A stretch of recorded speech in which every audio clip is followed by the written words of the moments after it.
તો બીજી તરફ સુરત જિલ્લા ભાજપ પ્રમુખની મોટી કાર્યવાહી.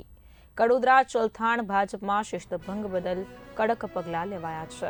ટિકિટ ન મળતા ભાજપ સામે કરેલા બળવો સામે કાર્યવાહી કરવામાં આવી છે. ભોળા ભરવાડ સહિત 4 સભ્યોને સસ્પેન્ડ કરાયા છે. તો પ્રાથમિક અને સક્રિય સભ્યપદેથી હટાવી 6 વર્ષ માટે પક્ષમાંથી કાઢ્યા છે. જિલ્લા ભાજપ પ્રમુખે સસ્પેન્શન ઓર્ડર જાહેર કર્યો.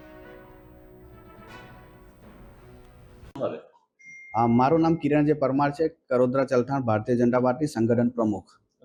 ભોળાભાઈ ભરવાડને તેની સાથે 3 કાર્યકરોને સસ્પેન્ડ કરવામાં આવે છે, શું કારણ? જી હા, ભાજપ એક શિષ્ટબળ પાર્ટી છે.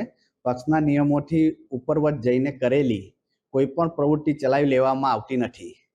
ગત જે રીતે ઓફિસ પર આવીને શક્તિ પ્રદર્શન અને પક્ષ વિરોધની નિવેદનબાજી કરવામાં આવી તે શિષ્ટબળ ભંગની ગંભીર બાબત છે.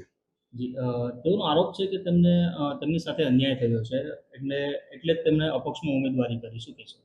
ટિકિટની માંગણી કરવી એ સૌનો અધિકાર છે, પરંતુ ટિકિટ કોને આપવી તે નિર્ણય સંગઠન દ્વારા વિચાર વિમર્શ કરીને લેવામાં આવે છે. ટિકિટ ન મળે તો પક્ષના સત્તાવાર ઉમેદવારની સામે પડવું એ વિશ્વાસઘાત છે. આ કાર્યવાહી ફક્ત ભોળાભાઈ ભરવાડ ઉપર જ કેમ ન કરી અને 3 લોકો સાથે પણ કેમ તમે આ કાર્યવાહી કરી? જે હોદ્દેદારોએ પક્ષના સક્રિય સભ્યો હોવા છતાં આ બરવામાં સાથ આપ્યો અને શિષ્ટભંગની પ્રક્રિયા ભાગીદાર બન્યા તે તમામ સામે જિલ્લા પ્રમુખશ્રીએ પુરાવાઓને આધારે કડક